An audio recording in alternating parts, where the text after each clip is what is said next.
So we're going to talk today about infectious disease versus non-infectious disease, and we're going to start on getting at least partway through that handout. So you might want to take notes onto the handout when we get there. The idea here is for you to have a general idea about what kind of microorganisms cause disease, which diseases in general are caused by which microorganism, and generalities of how viral diseases versus bacterial diseases versus fungal diseases, so that, while you're in the United States, so that you don't waste money going to the doctor when you have a viral infection and he's going to tell you, oh, you have a virus. Get plenty of rest and fluids. You know, hand over $75 or something like that. Okay, so anyways, there are in general two types of disease, infectious and non-infectious. All right, we didn't have much material for the quiz today, so I hope everybody aced it, right? So on quiz 2, which will be on Monday, I'm going to ask you again for Bible principles. Make sure you learn all 4 of them and can easily come up with a reference. So those will be on every quiz. And then the rest of the quiz will center in on that day's lecture. So I will go back over pathology. I might decide to drop it out, but I will ask the Bible principles on every quiz. Quiz 2, I'm going to ask for 3 of each, okay? So you've got to know your Bible principles. That's the purpose here, okay? But then we will start the quiz 2 with infectious diseases versus non-infectious diseases. Hopefully on number 9 you told me that before an organism can cause disease, it has to be present and it has to proliferate. That means it has to take hold, it has to colonize. In the case of bacteria, it's going to have to be able to attach, start colonizing, so that you end up with enough organism there to start disrupting things. So, infectious diseases are disease conditions brought about by both the presence and proliferation of a pathogen. It's usually going to be a microorganism. The exception would be if you have a worm infestation or a larger parasite. So there are 2 types of infectious diseases. This is a little bit where we were yesterday. Communicable and non-communicable. Here's where we're going to start with those and define them and mention a few things. Communicable means that the organism can be spread directly from person to person. The organism spreads, and thus the disease, from person to person relatively easily, so that you would be able to contract the disease in what would be called casual contact. All right, and then the type of communicable disease kind of depends on the pathogen. We will classify pathogens into 3 categories as far as communicable diseases are concerned. We have what are called airborne pathogens. These, of course, would be the most contagious. If it's an airborne pathogen, it is the most likely to be contagious because you can contract it when you get even with casual contact, you're even in the same room and so forth. There are some very, very communicable airborne pathogens, so that when people have these diseases, they will be isolated in a room that actually has a negative pressure. So that this is especially true of TB and a couple of things. Airborne pathogens typically are the most infectious, and they are usually infections of the respiratory tract, which makes sense. If it's airborne, it's going to infect the respiratory tract, and it's going to be spread through coughing, sneezing. How many have ever seen a picture of a sneeze? Okay. The other problem with airborne pathogens is because they involve the respiratory system, these pathogens tend to get on your hands. Okay? So the single most the single most practical thing that you can do during flu season. I don't know about flu shots. I don't really like them. We'll talk about that later. But the single most important thing you can do to keep healthy is what? Wash your hands. When I was in graduate school, I took a lot of microbiology, medical microbiology, food microbiology, because a lot of things, of course we're talking about here, this is microbiology. And we, at Purdue, we sampled all these different places. We sampled desktops, we sampled the computers in the computer lab, we sampled in the bathrooms, the faucet knobs, we sampled a lot of places, including the toilet seat and the doorknobs into the classrooms. Can anybody tell me the dirtiest place on campus? Yes? Doorknobs. The doorknobs. Okay? I was appalled when I saw what we cultured off of the classroom door handle. Second most dirtiest place on campus. The keyboards? The keyboards. The bathrooms were on the end of because the bathrooms are cleaned a lot with a lot more powerful chemicals. So, wash your hands, wear gloves. No, don't go the other way with that. So, airborne pathogens. That's why you can get the common cold, get spread, and so forth. And a lot of those are viral. We were culturing bacteria. Okay, can't really culture viruses on an agar plate. The second type of communicable pathogen is called a blood-borne pathogen. Blood-borne pathogens are transmitted by blood-to-blood contact. Of course, that's the name, blood-borne pathogens. These tend to be very virulent, but they're not as communicable because you have to have blood-to-blood contact. These are types of diseases that are spread in the medical profession, by blood splatter. These can be spread by dirty needles, but of course that's not going to affect us. Accidental needle pokes in the medical profession, dental is possible, so forth. These of course include hepatitis. This is also HIV. Okay, and so these are diseases that are not spread by what we would call casual contact. Then the third type is the sexually transmitted disease, typically just I will refer to it as a STD. And obviously those are not very communicable at all, and they require what we'd call intimate contact. And those are things that, that's one good example of Bible principle. Okay? You're not going to get those diseases that are spread that way. All right, so communicable diseases the organism is able to be transmitted or spread directly from person to person. Non-communicable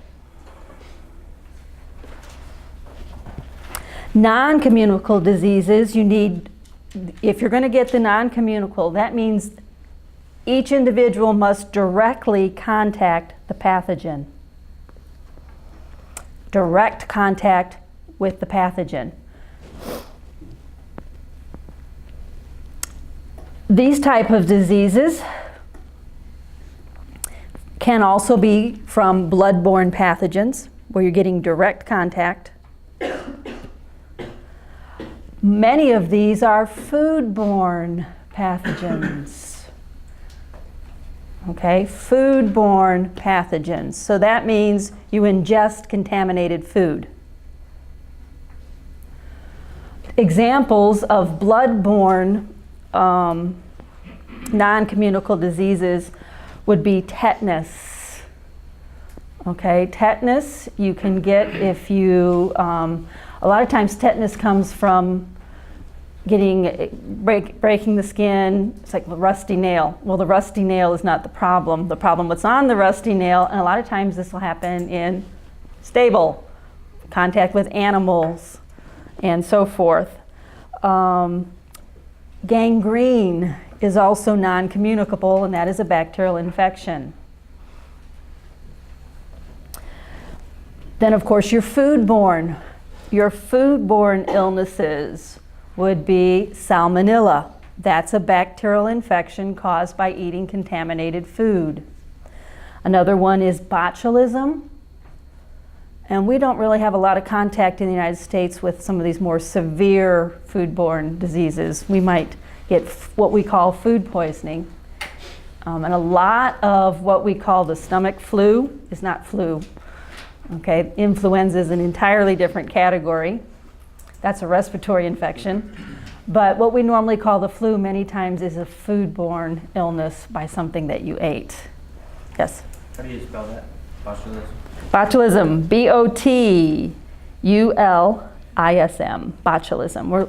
If you look, as I'm talking about a lot of these, they are viral or bacterial. If you look on the sheet there, you can see a lot of the diseases, and we're going to go through each pathogen in just a minute. Okay? So, two types of diseases, infectious and under infectious, they can be communicable or non-communicable. So a lot of times it's very handy to know which one's which and how you get certain things. Next, we want to talk about non-infectious diseases. Non-infectious diseases are disease conditions that are caused by other factors with no infectious agent present.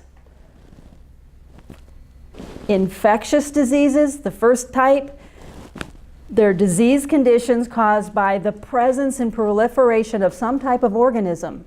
Okay? Non-infectious, these disease conditions are caused by other factors. There is no organism present. It's not an infection. Yes? Can you repeat the definition of infectious and non-infectious real quick? Okay, so with our definitions, infectious is literally an infection by an organism. So an infectious disease is a disease condition brought about by the presence and proliferation of an organism. Either a virus, bacteria, fungus, protozoan, or a worm-type parasite. Then the non-infectious is a disease conditions caused by other factors. No organism present. It is not an infection, non-infectious. So if we were to give examples of infectious, they're on your handout. Viral diseases, bacterial diseases, we've got protozoal diseases, I forgot fungus, fungal diseases, protozoan diseases, and then worm infestations. Okay, and we're going to go through those in detail. Now, your non-infectious diseases can be put into, I've got 6 categories. Okay, 7. These are broad umbrella categories, and sometimes you can have a disease that fits into more than one category. So I'm going to give you 7 different categories of non-infectious diseases, because there's other things that can cause disease. And then we're going to talk a little bit about cancer kind of by itself. Cancer is a huge umbrella of different diseases. We'll talk a little bit about that. Okay, because cancer is such a large category, and cancer can be a secondary problem after an infection, okay, especially a viral one. All right, so our categories, I'll list them and then we'll just briefly talk about them and give an example. We have congenital, that's the first one. Genetic, autoimmune, degenerative, environmental, psychosomatic. And then we'll talk about cancer. So congenital, diseases that literally means present at birth. So congenital diseases are commonly called birth defects. They are diseases present at birth. Okay, now a birth defect is not commonly used anymore because, of course, that doesn't sound very nice. And we have to be politically correct, but that's essentially what they used to call it before we were worried about what everybody thought and everybody's feelings and so forth. Diseases present at birth. All right, examples: cystic fibrosis, Cystic is spelled with a C, C-Y-S-T-I-C, cystic fibrosis. Down syndrome. Then, I don't have a whole lot of chalk here. We'll see if I can write with this little tiny nub. Sickle cell anemia. Sickle cell anemia. That is a genetic disease. And then here's one. Cerebral palsy. This one's kind of unique in that it's not genetic. But cystic fibrosis is genetic, the second category. Some of these will be in more than one category. Down syndrome is genetic. Sickle cell anemia is. Cerebral palsy is not. So if it's present at birth, it can be called congenital. Then the next one is genetic. Genetic diseases are inherited. So these are diseases caused by a person's inherited characteristics. They have a defective gene or they're missing a particular gene. Something is abnormal in a person's what? DNA. Genetics, remember DNA, deoxyribonucleic acid, is the molecule on your chromosomes that contains your genetic information. So a genetic disease is caused by a genetic defect or mutation, okay? So there is a defective gene or missing genes. Something is abnormal in the person's DNA. All three of these, I'll go ahead and put cystic fibrosis up there.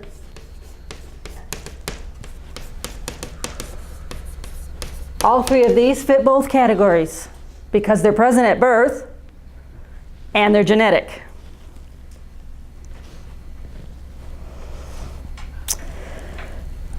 Then I've got three more you've probably heard of. The second one, well, I listed those all together, but another genetic disease that's not present at birth is Parkinson's and then Huntington's. Parkinson's disease is a neurological degenerative order that's due to an abnormal gene. Huntington's disease, another neurological disease that comes on late onset. What do you think late onset means? Years later. People will get Huntington's in their 40s, some in their late 30s. Parkinson's is another neurological disorder that comes on late onset. It's genetic, but it's not present at birth. Another one is muscular dystrophy. Now there are several types of muscular dystrophy. Dystrophy means shriveling up and not decaying, that's not the right word, but just becoming weaker and weaker. That is genetic. But it doesn't come, you don't notice it until the child's a little bit older. Yes? Is the cerebral palsy one of the genetic ones? No, it's not. Okay, the Down syndrome. Down is. Okay. Cerebral palsy is the only, I did say these three. I meant Downs. Let's clarify. Let me rephrase that. I meant the first three in my notes, not the three I wrote on the board. Thank you. So Down syndrome, cystic fibrosis, sickle cell anemia are both. Cerebral palsy is the only one I gave you on the list that's not genetic also. So then we have muscular dystrophy. That's also genetic, not necessarily noticeable at birth, but very young on that one. The next, autoimmune. Autoimmune. What kind of diseases are those just by their name? Auto, self, immune. The immune system attacks its own tissues. So autoimmune diseases are diseases caused by the immune system's attack on its own tissues. These are becoming more and more common, at least as far as diagnoses go. And sometimes it's hard to tell, is the disease more common or are we just recognizing it more frequently? But these include allergies, Those are very minor. When you have an allergy, your immune system starts responding when it doesn't need to and causes symptoms. Lupus. Yes. Let's get rid of these.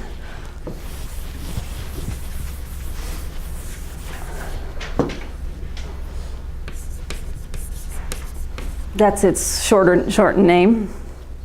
It's lupus erythematosus. Anyways, the next one is rheumatoid.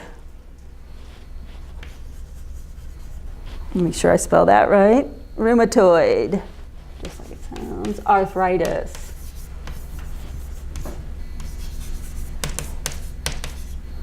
Arthritis is inflammation of the joints. Older people get osteoarthritis, commonly called OA. Autoimmune disease that comes on much sooner is rheumatoid arthritis. That's where your immune system is attacking the linings of your joints. So it gives you arthritis. Scleroderma.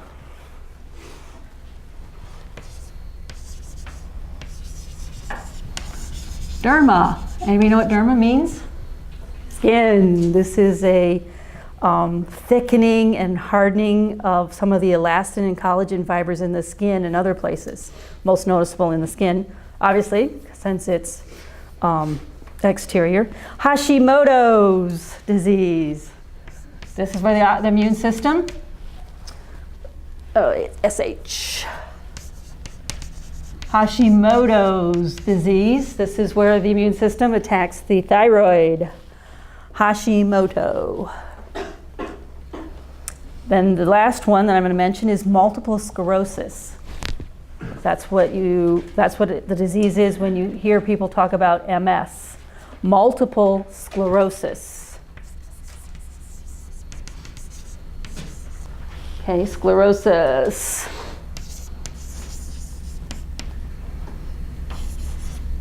Oops.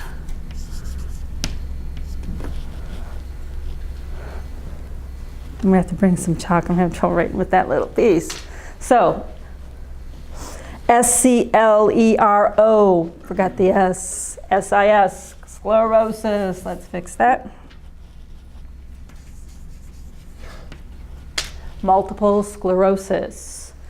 Okay, so we have congenital diseases, genetic diseases, autoimmune. The fourth type is degenerative. Degenerative diseases are caused by the deterioration. Degenerative. So that's a deterioration of body tissues. Sometimes, or usually is better, usually associated with aging. Degenerative. Though it doesn't have to be. Sometimes genetic diseases can accelerate degeneration. So, diseases caused by the deterioration of body tissues. A lot of times we're dealing with aging. Heart disease of all types is commonly associated with aging, and you're having trouble with the heart valves and so forth. There are different kinds of heart diseases, but then the other second one is osteoarthritis, which is different than rheumatoid. Osteoarthritis is one word. Osteo, that prefix always refers to bones. So osteoarthritis. OA and RA.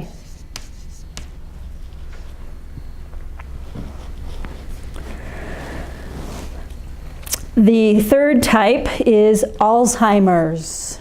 Not Alzheimer's, Alzheimer's. A-L-Z. That is a German name, I guess. It's the doctor's name who first named it and studied it and clarified it as being different from regular dementia. Heimer. Okay, Alzheimer's. That's the doctor's name. So it's nothing to do with the actual disease. Alzheimer's and other dementia. There's other types of dementia due to deterioration of the nervous system, the central nervous system. Okay, so we have congenital, genetic, autoimmune, degenerative, environmental is the fifth type. Environmental diseases are diseases caused by exposure to toxic or other harmful substances in the environment. Diseases caused by exposure to toxic or other harmful substances from the environment. First of all, many types of cancer are associated with exposure to what we call carcinogens, cancer-producing agents. Diseases caused by exposure to toxins, other harmful substances from the environment would be an environmental disease. Numerous types of cancer. Emphysema. I need some more spelling on these.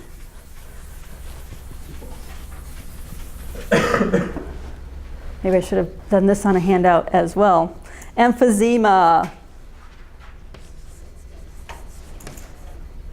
So, emphysema, what have you heard of? What do you associate with emphysema? Smoking. What emphysema is, it's destruction of the alveolar walls. Those are the end of your lungs. You have your trachea coming down, your bronchi branching out. It's kind of like an upside down tree, branches smaller and smaller. At the terminal end of all the bronchi are these little single-celled sacs called alveoli. When emphysema destroys the alveola, and that's where the gas exchange takes place between the capillaries of your bloodstream and your lungs. So people with emphysema are losing lung tissue and having more difficulty breathing, so forth. Emphysema does not necessarily come from smoking. You can get it from industrial exposure. Doesn't have to be cigarette smoke. Of course, lung cancer is the main problem with cigarette smoking, but also emphysema. One of them will get you. The next one is called COPD. This could be put kind of in a degenerative category as well. COPD is very nebulous. It's kind of a catch-all category. If you see people walking around carrying oxygen, they probably have COPD. That stands for chronic. That means it never goes away. Chronic. It's something that they always have. Obstructive. Something is obstructing their airways. Pulmonary disease. So they're having trouble, again, with their lungs. They'll be on oxygen so that they get a higher concentration of oxygen into their lungs than in the normal atmosphere. And it makes it easier for their bloodstream to uptake it.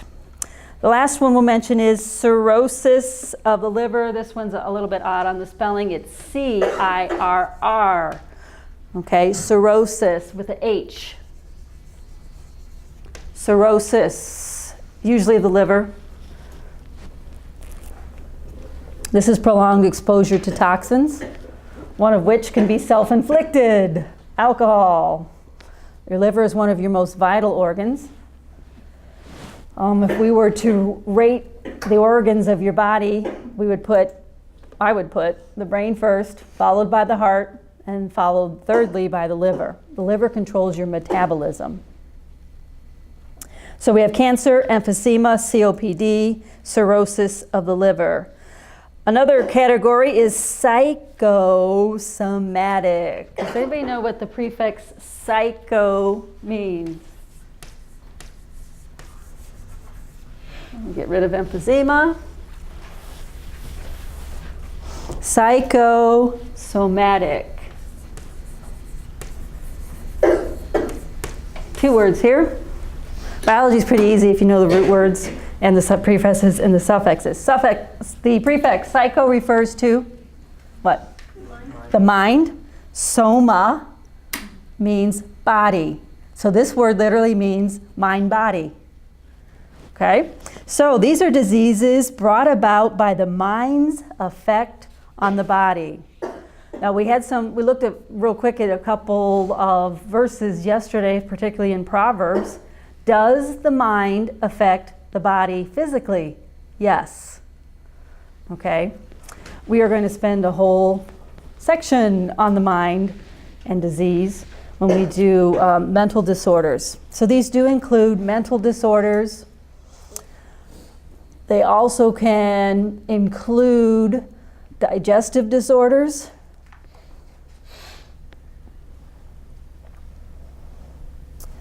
And we'll leave it at that. Very nebulous category. Okay? And more this category is getting more and more attention. It kind of makes sense because our culture is getting further and further away from God.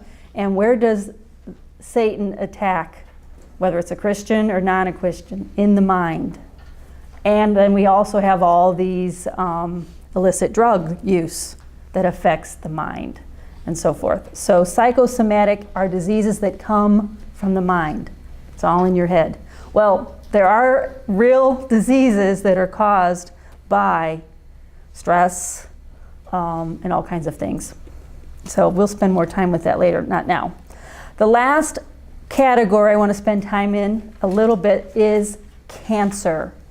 Cancer is it could be an entire section. We could pull it out of non-infectious diseases and call it a third type. It's a large umbrella. How many different cancers are there? I don't know, hundreds, depending on how detailed you get in the cause of it. So cancers are a huge category of diseases, but they have one thing in common. Okay, so these are diseases characterized by excessive and abnormal growth of certain tissue cells. So whether it's lung cancer or pancreatic cancer or any number of different brain cancer or a tumor here or whatever it might be, multiple different blood cancers, your leukemias, your lymphomas, they all have one thing in common, and that is excessive and abnormal growth of certain cells. Okay, so I'm going to ask some questions in a little more detail with respect to cancer. Okay, as far as our non-infectious diseases, just have an idea of a couple categories and definitions and a few examples. But study the cancer part. I'm going to ask questions about it. Also, I made a mistake on Schoology. I cut and pasted bio issues from last year and changed all the due dates and whatever. Inadvertently, I forgot to change the code, reset the code. So everybody that was in bio issues a year ago, if they're still in school, they got all the notifications and the access to this class. It re-enrolled everybody. So I'm going to have to reset Schoology, and then I will post you a note, giving you the new code. Okay? So it looked like to me that my class was all complete, and I didn't notice that the number was 37, or whatever it was the wrong number. But so once I give you the access code, get on there and get the pathology questions so that you know what's coming up. And one of the pathology essay questions is cancer. So this one will be a little bit more, rather than just me giving you examples and definitions. So as I'm going through this, keep that in mind. Not that I didn't want you to write other things down, but cancer then are diseases characterized by excessive and abnormal growth of certain tissue cells. It's a very large category. So anytime you have excessive and abnormal growth of certain tissue cells, it's called cancer. Okay, so then cancer, let me describe it a little bit. So all cancers have that in common.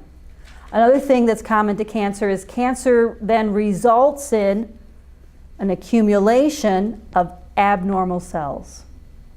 So the first thing about cancer is that because we have this excessive and abnormal growth of certain tissues, certain cells in that tissue, we get an accumulation of abnormal cells. Let me talk about abnormal cells for a minute. Because this tissue is essentially dividing. These cells are dividing out of control. So there's a lot of mistakes being made, and these are abnormal cells. They're not differentiating into the proper cell, so they don't function. So what do you think that results in? A tumor. That's an accumulation, or a lot of times tumor, mass. There's all these different words that are used, and some doctors call everything a tumor, whether or not it's going to spread. Some of them just call it a mass. So it's kind of a very nebulous area as far as how the words are used. But all cancers will result in the accumulation of abnormal cells. If it's in the tissues, it could be then a mass, which actually is a tumor. Whether or not those cells are metastasizing depends on the type of cancer, all kinds of other factors. So, but even if it's not, sometimes people will have a mass removed or a tumor removed, and they'll say it's not cancer. That's kind of inaccurate. They just mean it's not spreading. Okay? So it is kind of nebulous and so forth. How many have heard the term benign? It's a benign tumor, but it's still an accumulation of abnormal cells. And those things can then lead to the final stages of cancer is when you have a metastasis. And that's when that tumor is dividing so rapidly, it's invading other tissues, and of course, that's kind of what we mean in our common vernacular when we say so-and-so has cancer, okay? We're losing control of, the body's lost control of the abnormal cells. And many times, abnormal cells are immediately destroyed by what? Your immune system. That's one of its functions. So cancer, though, is always characterized by the accumulation of abnormal cells. These are cells that have resulted from inappropriate cell division. That's what cancer is, uncontrolled cellular growth. So then these abnormal cells do not function. And then they start interfering and taking up space and taking nutrition from the normal cells. Okay? Next thing about cancers. Cancers are named by the tissue type in which it originated. Many times people who die of cancer, the cancer becomes widespread. And they might die of the cancer interfering somewhere else other than its origin. But cancer is named by its origin. And there are different tissue types in the body. The first name of cancer, there are 4 of them. Carcinoma, we've heard that term. Sarcoma, myeloma, lymphoma. I'll put those on the board, okay? The first type is carcinoma. Carcinoma, I said the phrase carcinogen. This is the most common type of cancer, and it originates in your epithelial tissues. Okay? Carcin. Okay? Carcin, and then the ending is oma. Carcinoma. All right? This cancer started or originated in epithelial tissues. Your skin is epithelial. Every tissue in your body that covers or lines is classified epithelial. Your mucosa, do you know what I mean when I say mucosa? Mucosa is the mucous membranes that line, not just, when I say mucosa, you think of your nose and you probably think of your lungs, but the mucosa lines your entire respiratory tract and your digestive tract. You have mucosa that lines, you have epithelial tissue that lines your chest cavity, okay? You have epithelium everywhere. And inside of organs where anytime you have to cover a surface or line, it's classified epithelial, not just your skin. The skin is one of very many epithelial tissues. So carcinoma originates in epithelial tissue, which is common throughout the body. It lines all of your organs, It lines your cavities of your body. It's just a very broad category. This is the most common. Lung cancer is a carcinoma. Most of your cancers that you are familiar with are carcinomas. And so a lot of times you'll see that is the most common one. The second most common type is lymphoma.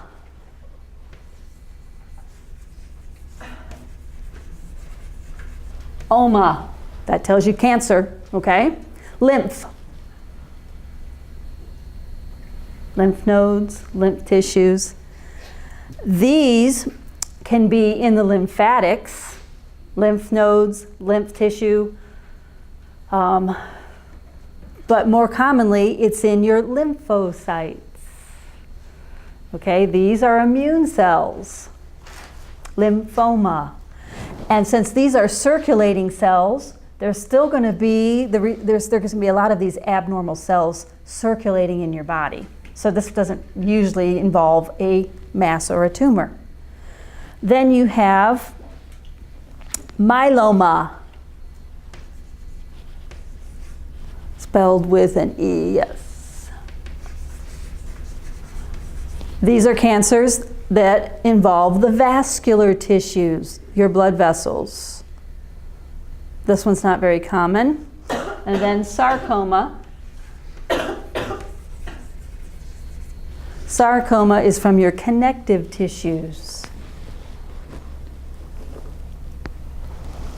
When we talk about AIDS, we're going to talk about Kaposi's sarcoma. And it is a cancer directly related to damage done by the AIDS virus. Where did you say the myeloma originated? Vascular tissues, that means your vessels. Then sarcoma, your connective tissues. Connective tissues are all of your cartilage, all of your tendons. But another type of connective tissue that you kind of don't think of as being connective is bone. Bone is a connective tissue. Say, but what does it connect? Well, it kind of connects. Blood is also a bone. A bone. Blood is also connective. Connective tissue doesn't necessarily mean it has to connect, though those are included. It just means that they're cells that are in a particular matrix. Okay. Bone is made up of osteocytes in a calcium phosphate matrix that makes it hard. Blood is made up of your different blood cells that are in the plasma. So it is technically a connective tissue, though when I say connective, you're probably thinking, joints, ligaments, and so forth. So sarcoma. All right, so that's cancer. All right, so it's always characterized by what? Excessive and abnormal growth of certain tissues. Maybe behind that you want to think cell division. Some cells do grow in size, but typically when we're talking about growth, we're talking about cell division. We're talking about increase in cell number. Excessive and abnormal growth or cell division. What controls when the cell divides? The DNA. So anything that disrupts DNA can cause cancer. Skin cancer, melanoma, is a carcinoma because it's connective, but also it's caused by a lot of things, one of which is too much exposure to ultraviolet radiation. What do you think radiation does to people's DNA? It's a mutagen, right? It causes mutations.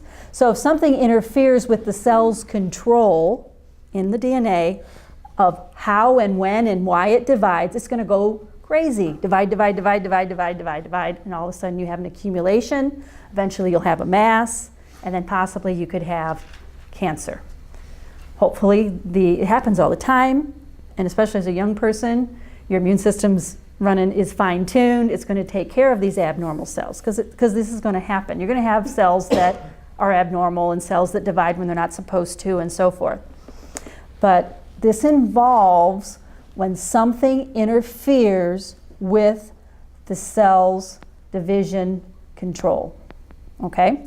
So the third thing I want to talk about with respect to cancer is the progression of cancer. Then we'll talk about factors that contribute to cancer.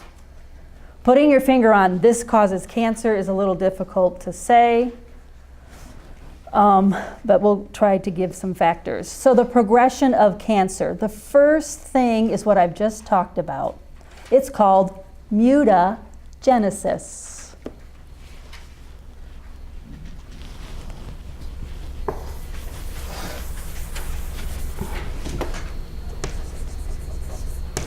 What does that prefix look like? Mutation. Genesis means the beginning. So the beginning of the mutation, mutagenesis. This is the beginning of cancer, actually. What is the beginning of cancer? Mutation. The beginning of cancer is a mutation, mutagenesis. This is a change in a cell's DNA. What do we call that? Mutation. It's a change in the cell's DNA that causes the cell to lose control of its cell division. It's going to start dividing when it's not supposed to.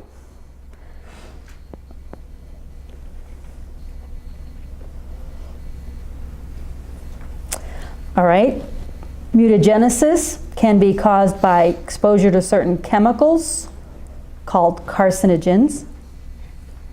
Same word as carcinoma. Carcin, that's a root word meaning cancer. And carcinomas are the most common, so they got the cancer prefix. So a carcinogen or a chemical.